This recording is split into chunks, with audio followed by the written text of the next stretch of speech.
Now that we are well into fall and winter is quickly approaching, the days are getting shorter and running in daylight is becoming harder. Oisel's premium reflective collection is designed with runner safety in mind. Both highly visible in the dark but subtle in the daytime, thanks to the tonal reflective print that only shines bright when reflecting the light. From tights, shorts, jackets, and tanks to accessories like hats and gloves, with Oisel's reflective collection, you can stay safe and stay seen. It is dark here in Cleveland where I've been running, so I just love Oisel's reflective collection. I'm a big fan of the firecracker tights. The bird pattern is so cute, and they look all over sparkly at night. To check out the firecracker tights and the rest of the reflective collection, go to oisel.com/collection/reflective, or even easier, click the banner link at the top of the Hear Her Sports website at hearhersports.com.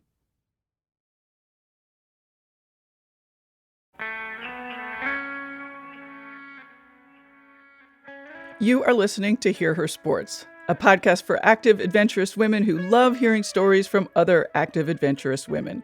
I am your host, Elizabeth Emery. In every episode, I introduce a female athlete or woman in sport through a conversation about who they are and the terrific work they're doing. This week, I'm excited to be talking about aerobics in the 1980s. Seriously, I loved watching the old videos of the moves and costumes. It is something else. And yes, links to what I watched are in the show notes, including today's guest, Kathy Murray, in the United States Aerobic Championships, which she won in her team of 3. Her book, The Munich Cowboys Cheerleaders, co-written with Martha Hall Kelly, is about Kathy's time coaching a cheerleading squad in Germany. Kathy and I talk about leaving corporate America, Jane Fonda, fitness in Europe at the time, racism in Germany, learning a new language, functional fitness into old age, altering our own competition expectations as we age, and strength training. All great stuff, and I'm so happy to discover that more women are writing and talking about, recording and sharing their experiences as female athletes in all time periods. As you heard in the last episode, I am a big believer in the importance of history. Kathy still competes and is still working as a personal trainer. Currently, her clients range from 30 years old to over 80. Since the pandemic, her training sessions have been online, so available to anyone, anywhere. You can learn more about what she does and contact her from her website, fit-bodies.net. The Munich Cowboys Cheerleaders is available on Audible, and Kathy encourages everyone to join Audible and get the book because it's a great experience to listen to a book. I love listening to books, and Kathy's story is exciting and fun. If you aren't a member of Audible, they have a free trial, so you can enjoy the Munich Cowboys Cheerleaders that way. Go to the show notes at hearhersports.com to see some aerobics, find Kathy's website, social media, and the Munich Cowboys Cheerleaders on Audible. Before I get to the episode, I want to thank The Feed for their ongoing support. For 4 months, The Feed is sponsoring the Keep Her Forward Female Athlete Podcast Network. The network includes Hear Her Sports, Keeping Track, and Women's Running Stories.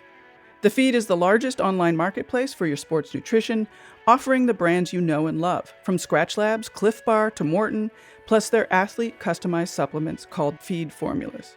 They carry over 250 brands, so you have thousands of products to choose from and to try.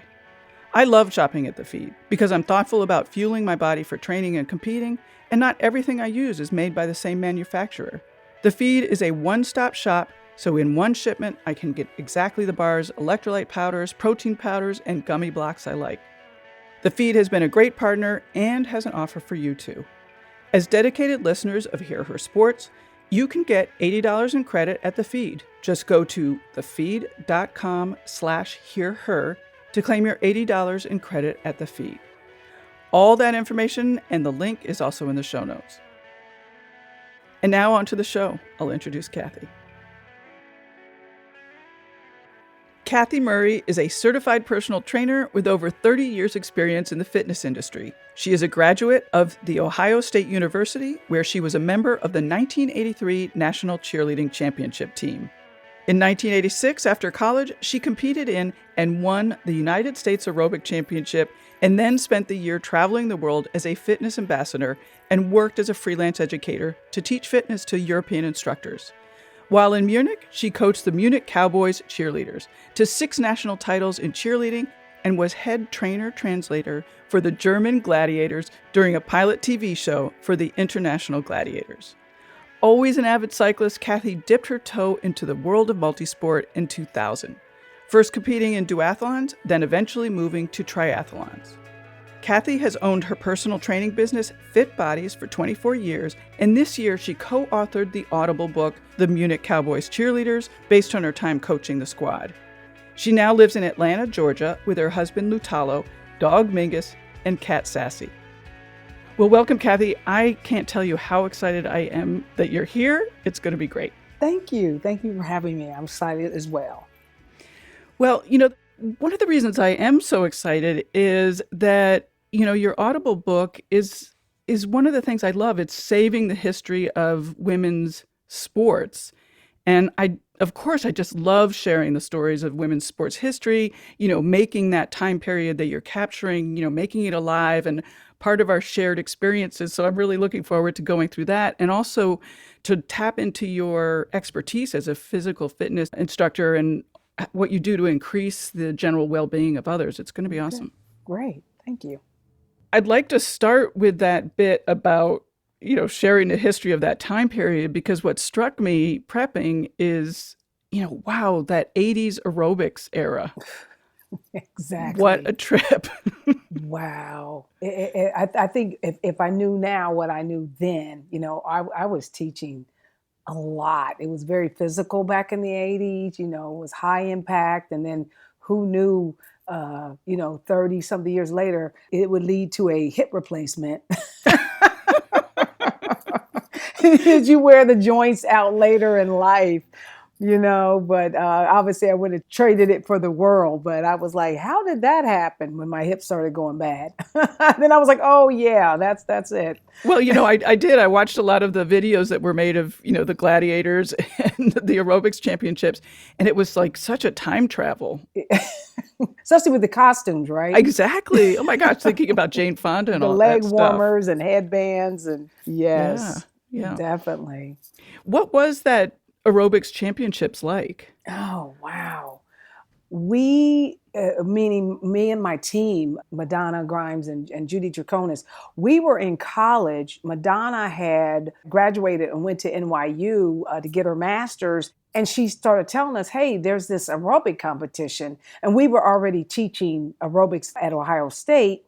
And we had never seen it. And Madonna had seen it. And she said, I think we should enter.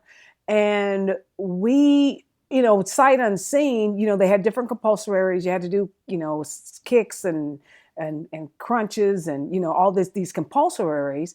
So we put a routine together and we went to New York to the regionals.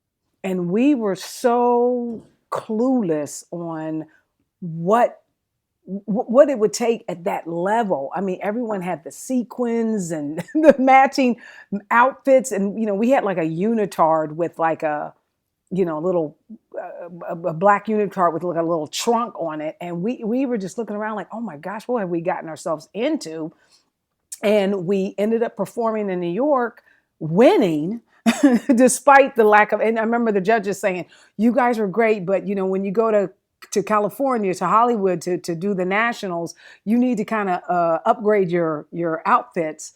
And so we were like, okay, so we had someone make them and, that type of thing. And then when we got to California, the show was taped at the NBC studios. We were these girls from Ohio, we were really just so fascinated with it. And we ended up winning the whole thing, which was great. So we traveled around United States. We had went to Japan, representing, the brand, which was Crystal Light and General Foods and the competition. So that was such an experience to travel the world and represent the United States in the aerobic competition. And little did I know then, that's what would get me to Germany. So when you went to Japan, for example, what were you doing? Like, what actually happened once you got there? Well, Japan had a national championship. A lot of the different countries were starting getting an aerobic championship. So we went as ambassadors to the United States to represent them and kind of just help them with their competition. We were just performing at that point. We weren't competing. That's so cool. Mm-hmm. It was very cool. How did you get into aerobics? I was cheerleading. It was my last year, and I was still in school. And after I stopped cheerleading, it was took a lot of my time because I cheered for football and basketball at the time. I thought, well, now what? And someone said, oh, my roommate that was on the team with me was the grad assist for the lady that started Buckeye Aerobics, it was called. So she started an aerobic program at Ohio State. And she said, you should come and take this class. So I took my first class and almost fell on the floor because, at that time, you think, with cheerleading, you're doing a lot of anaerobic conditioning. You're doing a routine for a minute, 2 minutes, or dancing, and that's it. Well, now you're doing aerobics for like 20 minutes nonstop. And I really thought I was in shape at the time. I'm like, how could I be breathing this hard and barely able to get through this class when I'm a cheerleader? I'm in shape. So I started taking classes from the director. And, with me, I like a good challenge, just like physically. And I thought, okay, I gotta, I'm obviously not in the shape that I thought I was. So I started doing the classes. And then my roommate said, you should talk to her about becoming an instructor. So that's how I got into teaching. I started teaching at Ohio State for the Buckeye Aerobics program. And then as I was coming out of college, that's when we entered the Crystal Light National Aerobic Championship.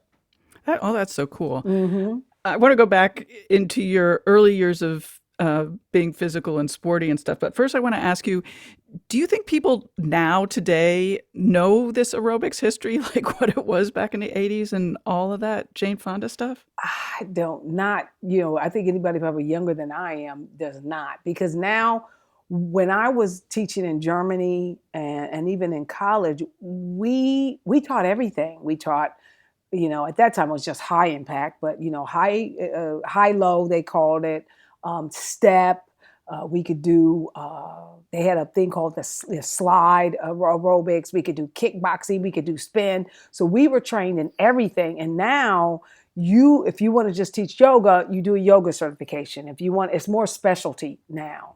If you want to just do general group fitness, you can do that. If you want to just personal train, you can do that. So it's a lot of different things. Whereas especially when I went to Germany to teach as a fitness educator, I taught everything. I taught spin. I taught, high low. I taught funk.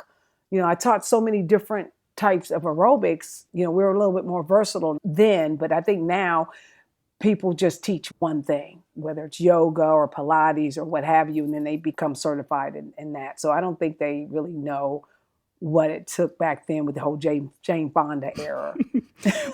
Was that the early period or the start of all of those fitness classes? Was there stuff before that I don't know No, about? I think it was probably in the 80s Right. that it began and became really, a hot thing back then. Her and, oh shoot, I can't even think of the other lady that also was really, really big. Joni Greggins, who had a big following in a TV show out in California because we taped her show.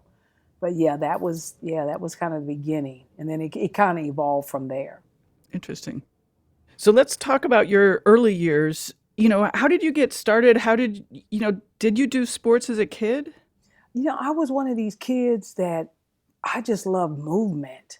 I was a run and jump girl. I was always hula hooping or jumping rope or always moving and flipping around in the yard, doing gymnastics, or at least at that time was kind of just cartwheels and things like that. So whenever I was introduced to a sport, whether it was basketball or volleyball or softball, I just was like, okay, I'll go for it. I may not have been the best at that sport. I remember being on the volleyball team and I thought, at that point, I'm 5'3", but, I was like, it's great. Let's hit the ball around, or basketball, like a pickup game. I wasn't that great at shooting, but, so I always was an athlete that way, where I would always, even if it wasn't a formal team. Now, when I was in high school, I was cheerleader, but we cheered for football and basketball. So really the only sport I could play was something in the spring. So it was either track or it was softball.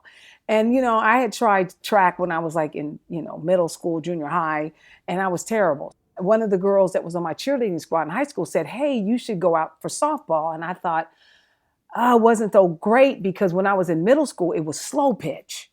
And they had just switched to fast pitch when I got in high school. And so I went out and I ended up playing softball when I wasn't cheerleading in high school.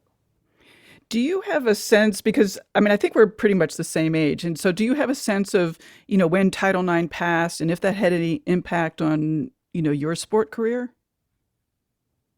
Um, I I'm thinking because after high school, I would play, I would dabble in the sports, but I wasn't one of these, well, I played softball in high school. Now I'm going to go out for the softball team. I don't even know if they even had a softball team back then at Ohio State. So I kind of focused myself on cheerleading, trying to make the team when I got to college. So I didn't really pay attention to what was happening so much in that realm of the Title IX and college sports because cheerleading was my main focus then.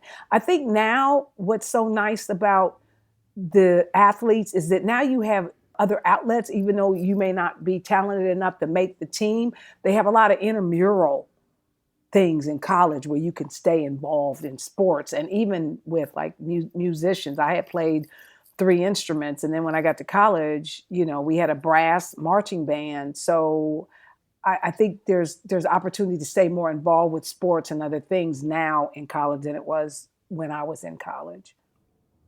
Well, I want to get to your book, The Munich Cowboys Cheerleaders, which is really fun. I absolutely loved listening to it, and I had not listened to an Audible book before, so that was fun too. Yay! One of the things that struck me was, I mean, I had no idea that aerobics was something that the Germans or even, any Europeans were interested in. So can you talk about that? Like, why were they interested in that? Like, how did that come about? And also this sort of fascination with USA football was really interesting as well. Yes. So, I think like with a lot of things that develop in America, Europeans are really interested in. So fitness, they had a certification. Americans were over that actually helped bring me over there to teach those instructors how to teach.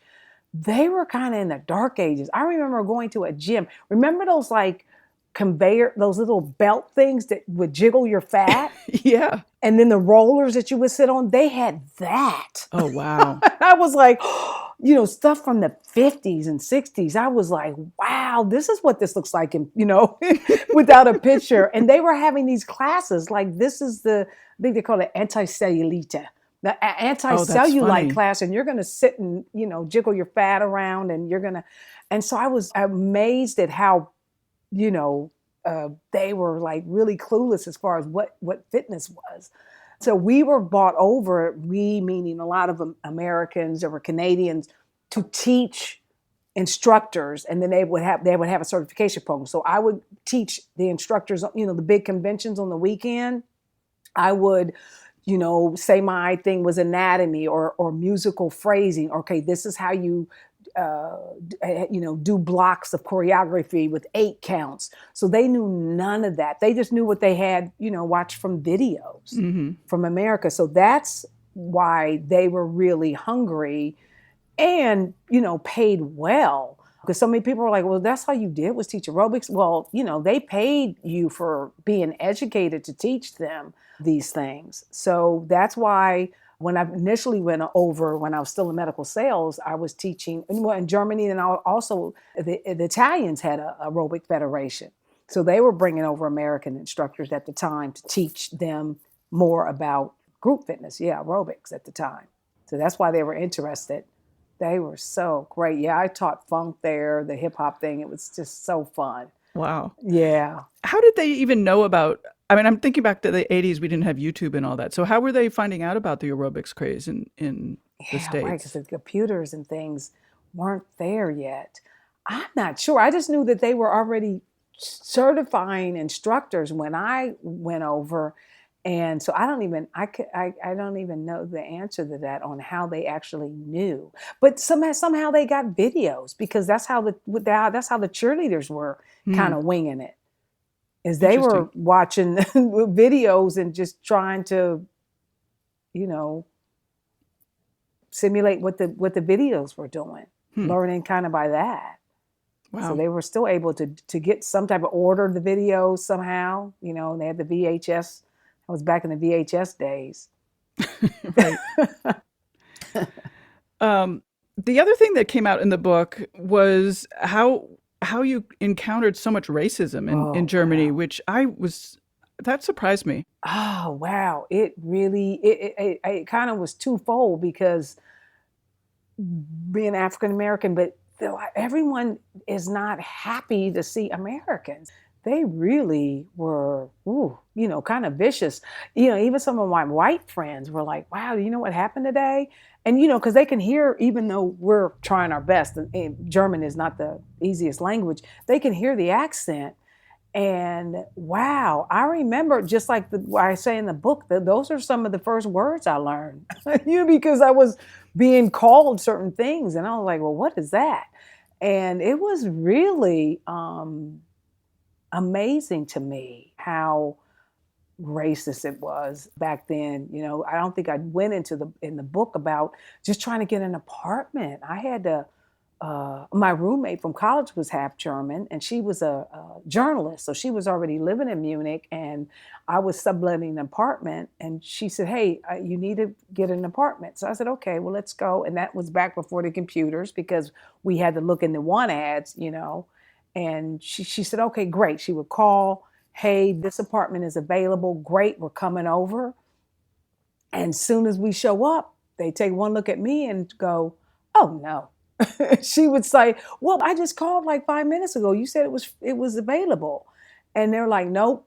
And then, this went on 2 or 3 times. And she said, "What is going on?" And I'm like, "What do you mean? What's going on?" Not only do they think, okay, maybe I'm loud or what have you, the American stereotype, but then the Black stereotype. And, finally, luckily, I had a student that was an attorney. She was German, and she helped me get my first apartment.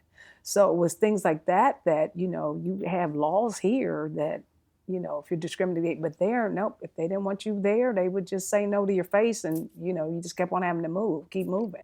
Wow. How did you Yeah. manage all of that? I think that because I didn't want to go back to medical sales, I definitely wasn't a corporate girl. I definitely loved teaching fitness. Obviously, I was teaching fitness before I started coaching, and I just that was my passion. Yes, I was in a foreign country, but I was doing something I loved and getting paid well for it. So I kind of was like, well, you choose to stay here and work, so you're going to have to make the best of it. You're going to have to learn the language. You're going to have to. I think when you're so focused on living there daily, working, shopping, and the coaching and everything, that I was that kind of stuff, even though it happened, I just kind of let it. I don't know. I think there were times, we had the small community there of Americans and Canadians that were going through the same thing. So you did have a little group that kind of vent your frustrations. But I was like, I have to make this work. So I'm going to make it work. And, it wasn't all bad. I mean, like I said, I had a great community of instructors there, and we had fun. And, I could travel, go into all these different places to teach and experiencing all the different cultures. I mean, there's nothing that can ever take the place of that I had when I was lived there for 5 years. I worked there for 8. Wow. So I think researching the book, that's when I was like, wow, you really you went through a lot, going through all of this. But when you're in it, you don't even really think about it at the time. Hmm. And what was learning German like? Oh man, And I mean, because tough. I would expect that becoming proficient, coaching was so important, but it's so hard to learn a language. This was way before Google Translate. So you just I had a pocket dictionary, and I did go to classes. They had classes it's called the Volkshochschule, like a little school that they taught German, and it would have French and Japanese, and everyone would be there learning German. I had friends that were German that their English was really good. They were proficient in English, and they really helped me when I first got there, because I was like, how do I just go out and order at a restaurant? And they gave me like the little book, and we would sit down, and they would say, just start writing questions down. How do you say this? And then they would kind of tutor me privately. And then I always tell people, if you want to learn a language of a certain country, go there and live, because you have no choice but to every day go out and practice. When I got with the cheerleaders, they didn't have a school affiliation, but they were as young as 15 and to 21. So some of them were in school and some of them were in the workforce, but they have to learn English. That's why a lot of Europeans know, 4 or 5 languages, but English they have to take in school. So a lot of them would translate for the others. And then as I was taking lessons, I would understand everything. They could speak to me completely in German, and I would go, okay, all right, yeah, okay, this is what we're going to do. We're going to do this formation. And I could tell them back in English. And then as I start becoming more proficient, then I started speaking more in German. So I learned really quickly being a coach for the German team with my German. I had a student that really wanted to get to know me, and we would have coffee and we would just put the dictionary in front of us and swing it around, swing it around, swing it around. And then by the end, I could speak to her in German, after several months. So it's just like anything, just practicing constantly.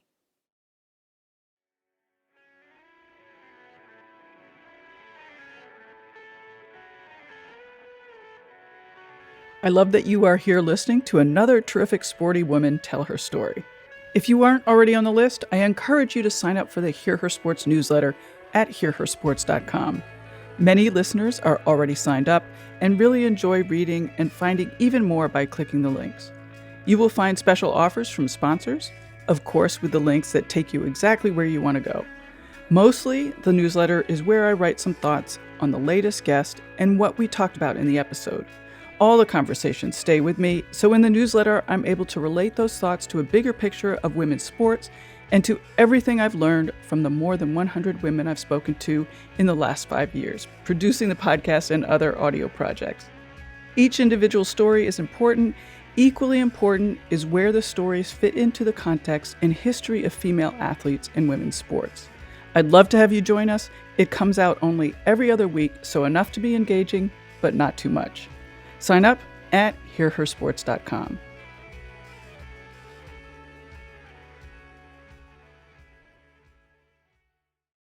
Well, let's get to the team. You talked about doing research and sort of remembering what that was like. Is there anything that stood out that you maybe hadn't remembered and then you remembered in the research about coaching that team? Yes. So let's see. I think I reconnected with 13 of the girls, because I was their Facebook friends. I would comment on posts, but I didn't really actually reach out and speak to them. So when I started researching for the book, I contacted them and said, hey, this is what's going on. And it was so funny because they weren't used to hearing from me. So they were like, someone hacked your account, thinking, no, it's me.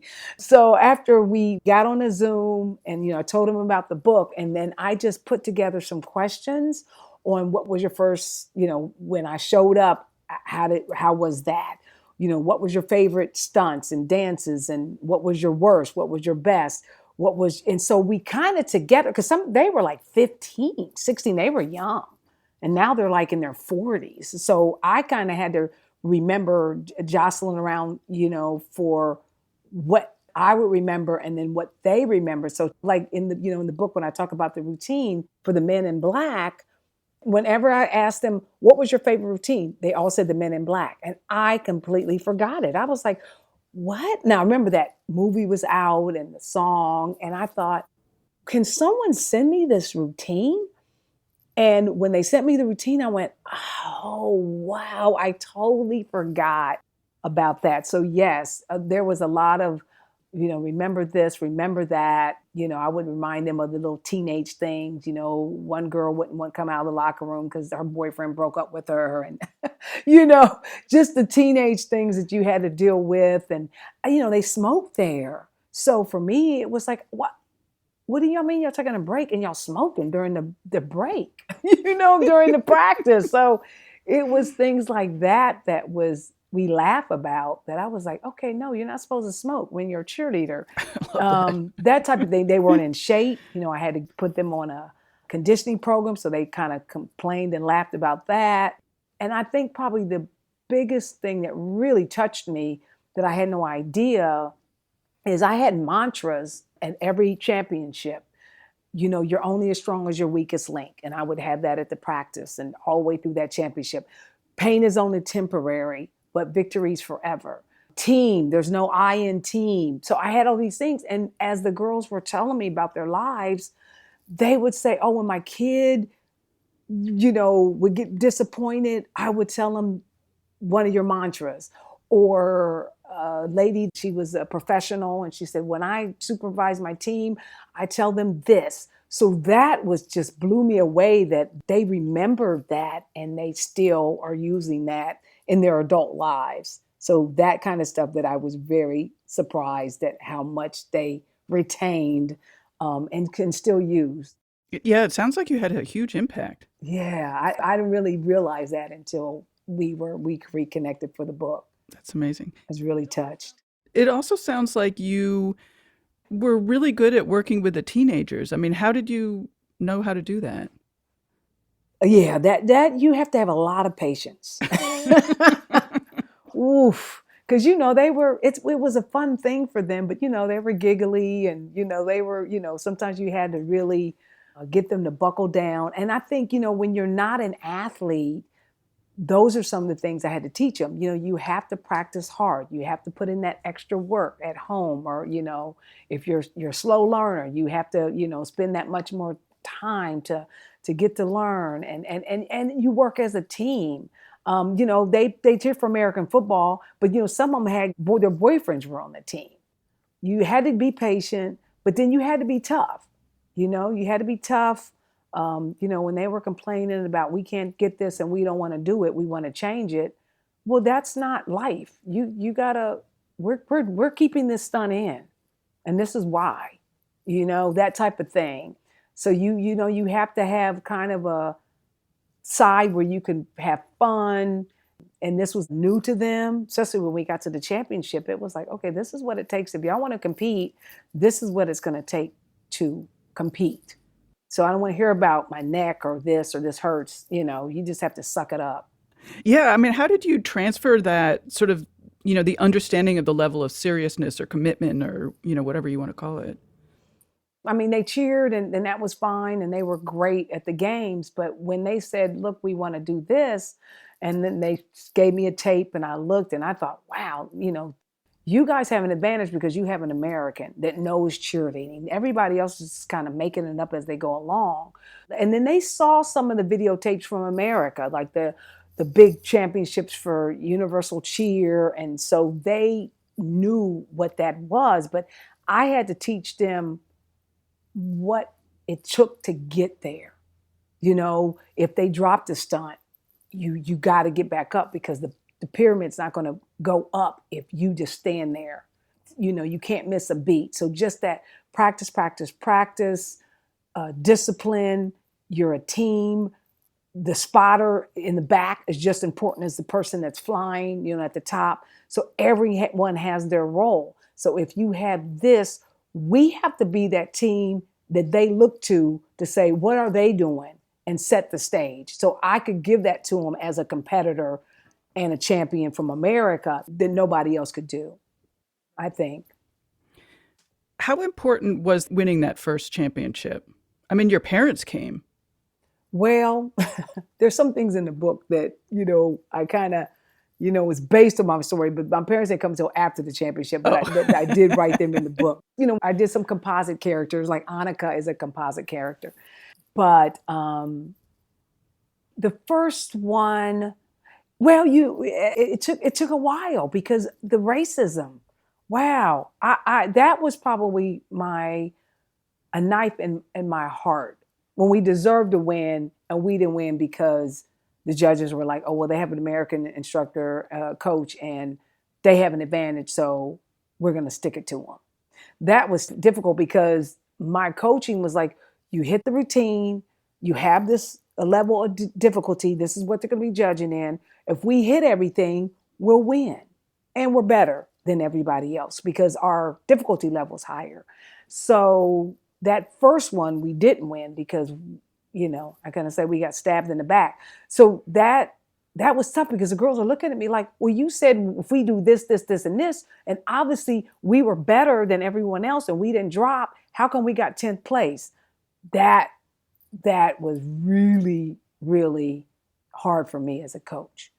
But, I had to say, okay, well, now we're going to come back and we're going to make it so obvious that we are the best team there. We're going to make it obvious that we got screwed if they don't give us first place, if we hit the routine. Because I had them tumbling. Nobody else was doing that, So even on our worst day, if we dropped a stunt, we still should have gotten first place because everybody was just not that great, then. So that was probably the tough thing. But that's when they understood pain is only temporary. Because I said, no matter how much you guys are complaining and the long practices, when they call your name out there for first place, all that is gone. Right, for sure. All of that is gone. And then you say, yes, this is why we had to put all the blood, sweat, and tears in it. And this is worth it because now we're champions.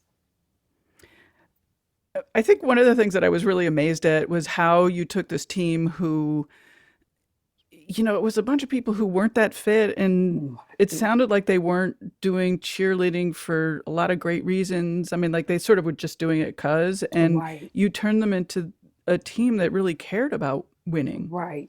I remember when we reconnected and they were talking about how their necks were always hurting because they were doing forward rolls. And I said, well, because you guys couldn't do anything else. I had to take the level that you guys were at and make it aesthetically, pleasing. Like, oh, wow. Okay, they just did a roll and then they popped up individually and that's cool to the music. So as they got better, then we could add gymnastics. Then I had to teach them how to stunt. And I could relate to that because a lot of the girls were scared if they were holding someone. And I said, look, I was on an all-girl squad in high school and I was a base. So to go from being a base and holding girls to going to college and standing on a guy's shoulder and then having another girl be loaded on top of me, I know how difficult that is. So I had to assess who would be the bases, who would be the flyers, who would be the spotters. And then, I did have to kind of change it around, but it was just a work in progress. And every time we would get a stunt, now they did go to a camp. We went to 2 camps in Florida. So they would learn all the material and, work on stunts and gymnastics. And then I would just kind of pull that together into the championships. But they just got, better and better each thing. Okay, now we're going to try this stunt. Ooh, I don't know if we can do it. We can do it. You just have to be confident, show them that let their confidence build and not even think about it. A sentiment that you wrote about in the book, and I'm like badly quoting, but you wrote, why have I done this to myself? And I just love that, like so often we get into a position and it's the crux moment and you think, oh my gosh, why am I doing this? Why have I done this? And you were talking, I think it was in the championships, and you were saying like, why have I put myself in this position of, so publicly being possibly humiliated? Right. I just, it's a flash, I think, at the time on why did I do this? But then you step back and you see the girls just not only working hard for it, but having fun and laughing and, not only with cheerleading, but it's helping them in their other, build that confidence and the hard work into their whole, adult lives that it brought in. So at the time, I don't think I even saw that, but we had fun. I mean, it was some tough times, but we had fun. So that when they would rib me and make fun or, make me laugh, because sometimes I would be real serious. That's when I was like, okay, you know what? You're taking this really serious, but they're having a great time doing it. So You're here for a bigger purpose. One of the things that you talked about in the book was your dad's thoughts when you were first going Oh, over to Germany. yes. And this gets into a topic that I find really interesting about cheerleading and also aerobics. Can you talk about why those sports are important and why they are in fact sports and hard and, I guess worthy? Because that was what your dad was, it sounded like your dad was thinking that No, this was not it's not worthy. a, this was great when you were in college, but now here's the real world and we put you through college, we pay for college, you have a degree, and yes, okay, your job isn't the best. I mean, you don't think it's the best, but look, you have to look where we came from, and now we put you in the position to be in a Fortune 500 company and have a company car and have stock options and you have all this, and what are you talking about? You're not happy. you know and my dad was like, you work, and back then you work, you get your pension, you're good. You don't you don't have to love your job. It's a job, and look what we were doing, look where you're doing. And my mom was kind of like, ooh, you're doing what? You're leaving your job and you're going to Germany. I just kind of thought, well, initially the contract was only 6 months. So I was kind of like, well, what is it to go and find out, if this is right? And I always have the safety net of coming back to corporate if I wanted to. But I knew I had always, once I was in medical sales, I always continued to do fitness. I mean, I still was teaching in the clubs, the health clubs after work. So I always kept teaching, even once I finished the championship and was doing corporate. But I just love a movement. I was in front of people. I think that whole cheerleading thing. And that's why I love being a personal trainer, because I love improving people's quality of life. Just people get excited on, I couldn't do this and now I can because now I'm fitter. So yeah, it was a tough one with my dad, because he was like, this is crazy. You got this great job and you're going to leave. And my mom was kind of like, well, let her go and we'll see what happens. And then I never did turn back. I actually started Fit Bodies in Germany. But I look back, I mean, that again, that's in the mid 80s, right? That you went Yeah. over. Mm-hmm. And aerobics was new. The whole idea of, I mean, this fitness was just starting. The idea of women being fit was just starting. Mm-hmm. And, you know, I just can't imagine it. You're like, Yeah. Well, how, as a full-time job, because yeah, back then it was like what I was doing with corporate. I was working in corporate, but that was a side job. sure. That doesn't pay the bills. That's just kind of like, okay, well, that's a little extra cash, and that's fine. But to actually do this full time, absolutely not. So yeah, I think that you really have to, I just was miserable. I mean, there's nothing worse, and I'm sure everybody has been there, where they're just like, why am I getting up in the morning for what? This is I'm miserable, and I have to slog through the day faking it, and I'm not happy. So that really, I think that was probably the first time in my life I experienced that, that depression. I don't want to really go to work. But you must have also had this great sense of, I guess, your love of movement, as you said, and exercise and a bigger purpose. Yeah. I was the one that was in the weight room doing my own workout. And like, next thing I know, I was seeing someone, trying to do something that didn't know how to do it, and I was correcting them, and hey, just giving them free advice. I was always that girl, or encouraging people, you can do this, you can do a pull up. I was always that woman that always liked to show people how to, improve their fitness, because I love fitness so much. Yeah, let's talk about Fit Bodies, your personal training business. And you're now in Atlanta, Georgia. You're no longer in Yes. Germany. Right. So I really was struck by something that I read, and I don't remember where I read it, but you said, I love making people feel good about exercising. I do.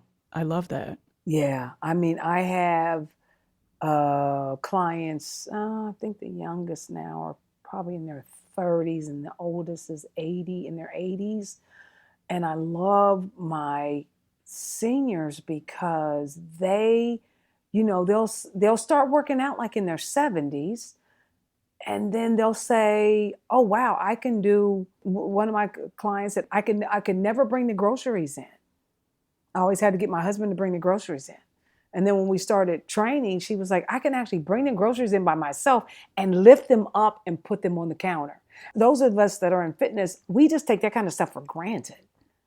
Or I see my friends in their 80s, they can't get up. They have to have help getting up off the couch. And I can just pop up. So that whole functional quality of life, and that's why I always tease them when they complain and whine about squats. I said, a squat is getting up out of a chair. When you lose the ability to do that, you're in an assisted living. Who wants to do that? So I think that I kind of get them to think about exercise not as like, okay, I'm doing these push-ups, but why they're doing the push-ups, or why you want to do a squat, why you want to work on balance, that type of thing. I just love when they say, "Oh, I've come off this medication," or my doctor was happy with my physical. I mean, that type of thing. Or I train world-class triathletes. So when they say, "Oh my gosh, I made a PR because now my strength training is a lot better." So that type of thing just, oh my gosh, it's like the best feeling and job in the world.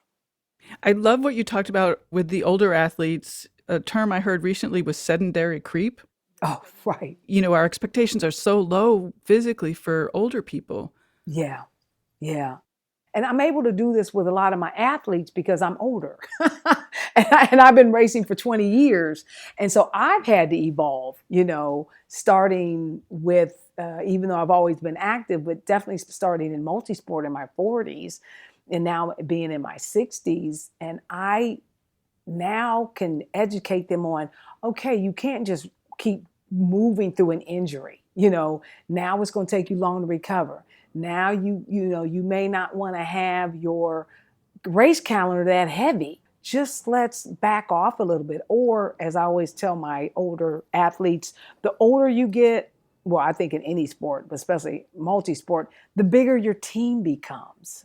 So my team, Kathy, is I have a chiropractor, I have an acupuncturist, I have, Right. I have a soft tissue doctor. Those are the only ways I can stay active because I am an older athlete because I love the sport, but you have to pay more attention and you have to have more team members to keep you racing. And I can say that because I was like, oh yeah, I would, have an issue with my calf and I would continue to run anyway. That kind of thing that I had to learn the hard way and trying to educate them. Yeah, no, you need to go and see somebody because that's not going to just, heal on its own. So that type of stuff with even my athletes and my regular clients. You are still competing. So how are you managing those expectations for yourself? Like, we're not as fast as we used to be. That's been a evolution because I had my hip replaced Right. 5 years ago, osteoarthritis. And I thought, oh my gosh, how am I going to do this? I love racing. And luckily, and I tell people whether you have a knee replacement, whatever, you have to interview the doctors. I interviewed 4 surgeons. And my surgeon was the last surgeon I interviewed because everyone was treating me like an 80-year-old. No, you can't do this. You can't. I kept on hearing can't. I'm like, I have a titanium hip. What do you mean I can't? And you can't run, you can't do this, you can't. And so finally, when I found my surgeon, he was like, yes, you can race. So it was hard because it took me a little time to work up. No one gives you here's how you start running after a hip replacement. You go to rehab. So I had to make up my own program. They give you the rehab stuff, they strengthen it, but how do I do that? So I had to make up my own program. I started doing the walk run. I did my first race 8 months post-op. I did a lot of walking and just working my way back. And then I thought, okay, I don't want to put too much stress on this hip because you can't wear it out. And I told my surgeon, if I can just run a 5K, if I can just do the sprint distance, I'm happy. So this year was my first year doing aqua bike. They have a separate category that has no running. So you just swim and you do your open water swims and you do your bikes and that's it. So I've done two of those. My last race a couple of weeks ago, and it's weird because I'm used to running off the bike, but I think that's as I get older, I think that's going to have to be my category, my division. I'm still racing. I'm still doing the training and what it takes to get there. I'm just not doing a lot of running because my other hip is bad also. And I'm not trying to rush to get another hip replacement. So that's where you have to start thinking, yeah, even when I start running, I was running like a 7:38 minute off the bike. That's not going to happen. Be happy with a 9:30, or a 9. So you just kind of have to put it in perspective and say, I'm out here still. It can be hard to make those adjustments. It was hard. It was hard. But, I was happy. I podiumed in my last my last race. And I thought, okay, I think this is going to be your thing now. Cool. You can still do the sprints. And I train my athletes that, especially coming from injuries, I'm like, it sucks to be injured, but your expectations are low, and then you just have to go, okay, look where I'm at. Yes, okay, you're not as fast on this race, but you're going to be able to get back there. You just have to be more patient. So I think that my experience, because I have been there, especially with the hip replacement, I can really coach my athletes to say, or even just my regular clients to say, you can get it back. You just got to just know that. So I knew going in after my hip replacement, I'm going to race again. I had those days where I was like, how am I going to race? I'm on a cane. But that athlete, that's the drive you have. I'm going to do it no matter what. Right. It makes a big difference having an older coach if you're an older athlete. I've had younger coaches and they just don't get how much rest I need and whatever. No, they don't. And, they have you doing crazy stuff. It's because sometimes people say, well, I'm going to just, maybe it's not convenient to train with me, but they're going to go to the LA Fitness or whatever. And I'm like, please don't get a 20-year-old trainer. They just put you in a cookie cutter. You're 60. You're not, I had a 60-year-old golfer and she was complaining about her shoulder. And I said, what's going on? Well, the trainer had her doing these crawls on the ground or something crazy that was injuring her shoulder. I'm like, you're a golfer. You need to be working on functional stuff, flexibility, these things, him making you do duck walks across the floor. What is that doing? So yes, that's when you don't want a 20-year-old trainer. Right. Going back to I love making people feel good about exercising. A question that I often ask myself is what about the people who don't like exercising? How do you reach those people and, get them into your studio, get them to start working with you? Because oftentimes that's the big hurtle. Yeah, that is a big hurdle. And I think that the people that come in begrudgingly, most of the time, they know they're out of shape. Typically, those people, it's their physicians that say, look, you're pre-diabetic, you need help, or you're having issues with this because your back is too weak, your hamstrings are too weak, or your core is too weak. And people aren't, motivated to do it themselves. Or if they do, they end up typically injuring themselves because they don't know what to do. They're trying to do something from when they were in college. And, you're not there anymore. So I think the physical thing with health, because I have a lot of people, referrals from physicians and my soft tissue guy. So I think for them, I have to say, look, it seems difficult now, but it's going to get better. I have an 80-year-old, she'll be 81. I started her at 78 and she couldn't undo a top. She couldn't take a top off a jar because she had surgery on her neck and her arm she had moved to Jersey. She was my client here. And I said, you have to start strength training. She couldn't even do 5 push-ups on her knees. She can do 20 push-ups on her toes now. 2 sets. So I think for those people, even though it's hard, and I always tell them, remember how you're feeling now. Remember how hard this is because it's going to get better. And as they say, oh, wow, I up my weight, or now I can do more push-ups on my knees, that's what motivates the people that come in saying, this really, I don't want to be here, but I'm here. I think that they start feeling better. It doesn't happen, right away, but that I think that's what motivates them to say. And accountability, so I have to work as a triathlete. I have to work at the swimming. I'm dense. I don't float. It's a lot about technique. So I have to have the accountability of a coach to meet twice a week in the pool, and then I do open water swims on the weekend. But so I tell them trainers need trainers too. It's that first month that's a doozy, though. Yes. Yes. And they know, for me to get up and swim at 5:30 in the morning is absolutely, and I said I would never do it, and here I'm doing it. So I hired my coach last year, and I had to totally break down my stroke. He had to rebuild it, and I've been racing for 20 years. I've had some of my fastest swim times this season. Oh, that's amazing. Yeah. So that's when you're like, okay, this is why I'm getting up and, getting in the water at 5:30 or having a hard workout, because you see it later, how it, applies later when you're racing. Are you working with your 81-year-old over Zoom? Because she's in New Jersey now? Oh, really? Wow. I had my own space for years. And that's actually when I was at the tail end of the Cheerleaders. They were bringing me back over for 3 years after I had my studio here for 8 years. And I tell you, the pandemic really changed things.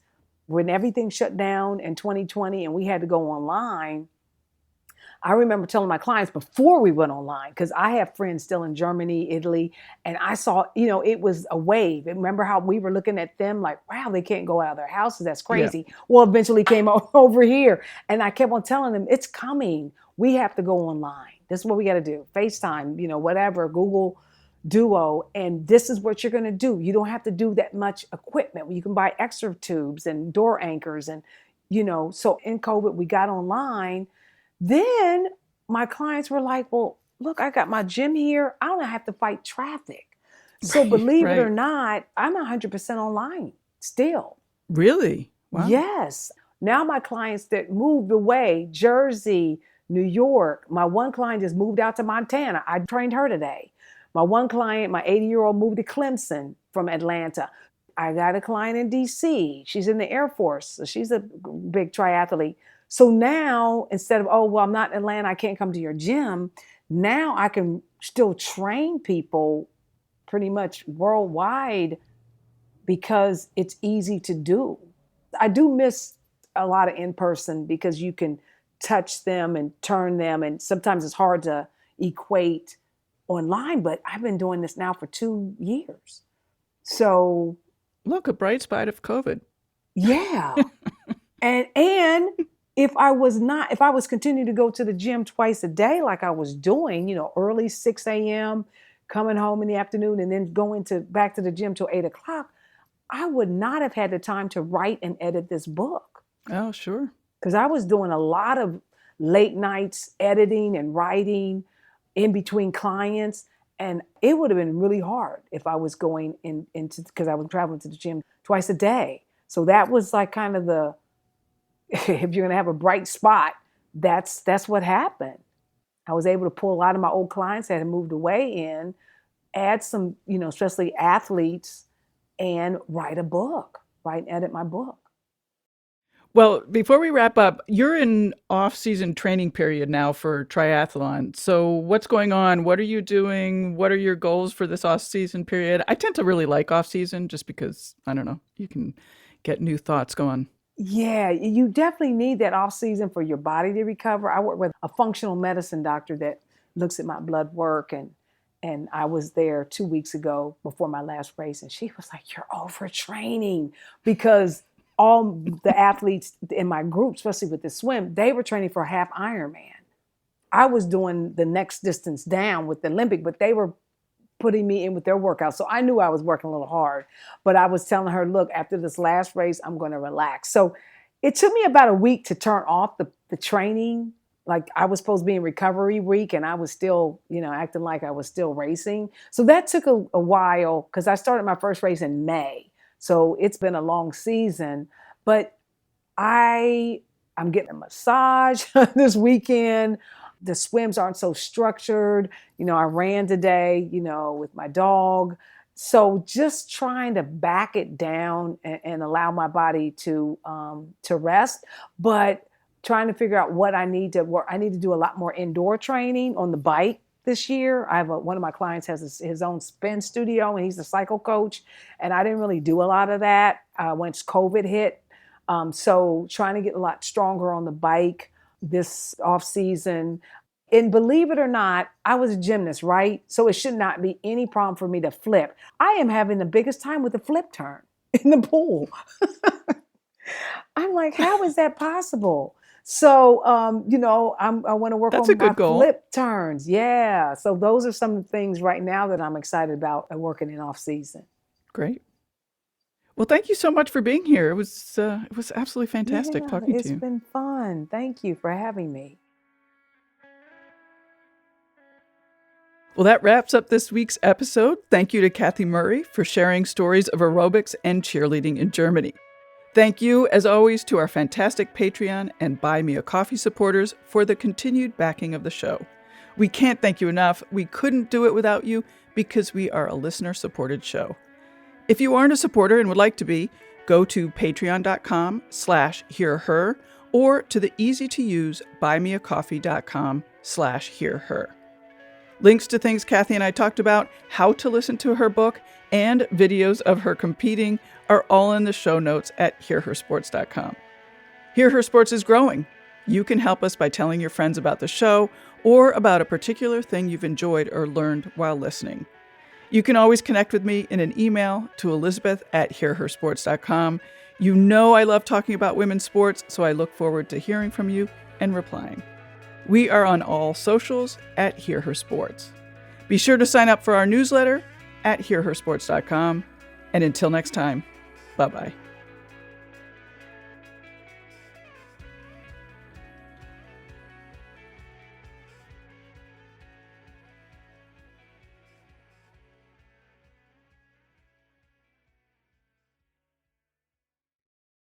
Have you ever wanted to know how to win a Formula One Grand Prix? I mean, really know. Know about the driver tactics from the cockpit, the strategy calls from the pit wall, and even the mind games in the paddock. There's a lot more that goes into winning a Grand Prix than just 90 minutes of racing. So every week on the F1 Strategy Report, we're taking a deep dive into the decisions that shape every result. Hey there, my name is Michael Laminato, and every week I'm joined by an expert guest from the paddock to talk through the big calls that won the race and the missteps that resulted in bitter defeat. Before every race, we'll look back at the previous year's result and consult the current form guide, and we'll be in your feed after every Grand Prix dissecting the outcome and what it means for the championship. So for your regular hit of Formula One analysis, subscribe to the F1 Strategy Report wherever you get your favourite podcasts. The Strategy Report is a Beer Mogul podcast on the Evergreen Podcasts network. My name's Michael Laminato, and I'll catch you after the checkered flag.